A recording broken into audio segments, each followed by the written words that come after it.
this term that I think is really interesting and definitely worth talking about, and that's quiet quitting.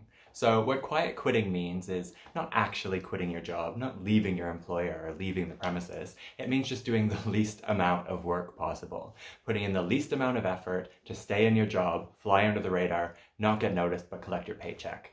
Now, it's interesting that quiet quitting is a new term that people are using, especially younger generations are using to describe tuning out of work or just putting in less effort and less motivation. But it's really not a new concept. The idea of doing the minimal possible effort in your job is absolutely not a new idea in terms of workplace psychology, in terms of work, in terms of history generally.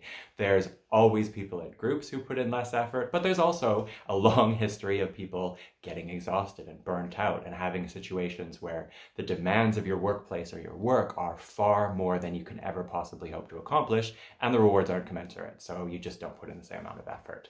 Now, there's a couple different explanations for why this is happening. There's the one overly simplistic, obvious explanation that some people are going to go towards, and that is that certain people or certain groups of people are just lazy and can't be bothered to work, won't put in the effort, blah, blah, blah.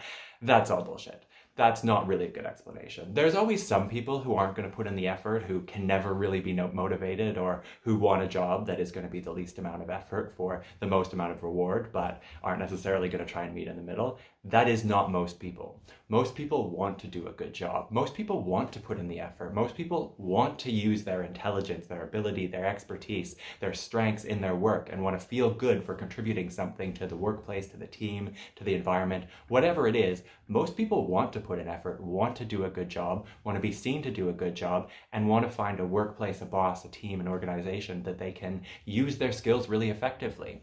Now, what this quiet quitting trend is definitely picking up on is burnout.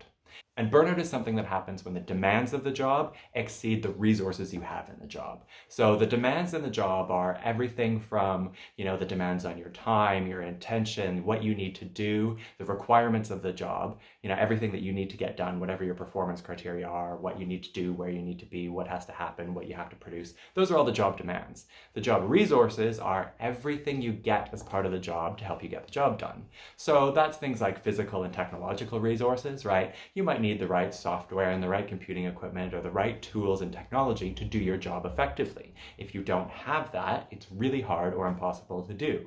But those resources can also be social and relationship resources, right? If you have a great team who's really helpful, who will give you the information you need, if you've got a boss who's really supportive, if you've got development and learning and education and all of this stuff that makes your job easier, it makes you more efficient, better at your job, those are all resources. So if you have those resources, then it makes those demands easier and more manageable. But when they're out of balance, that's when burnout happens. And I think this is what this quiet quitting is, right? When the demands on people for their time, their effort, their energy are completely unreasonable with few resources in return, then people get burnt out.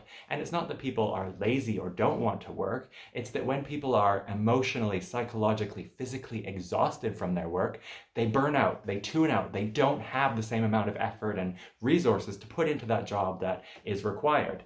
Now, if they're in a job where they realize that actually you can get away with doing that job or being in that position for putting in half the effort and people don't notice, your boss doesn't notice, no one realizes or cares, then that's an interesting realization, but I don't think it's a kind of crafty, manipulative thing. I think for most people, it's the realization that these expectations are ridiculously high and what's being offered in return is just not there. We're not being compensated appropriately. We're not getting the recognition for all of the hours we're putting in, or in some cases, no one really cares about the work that we produce.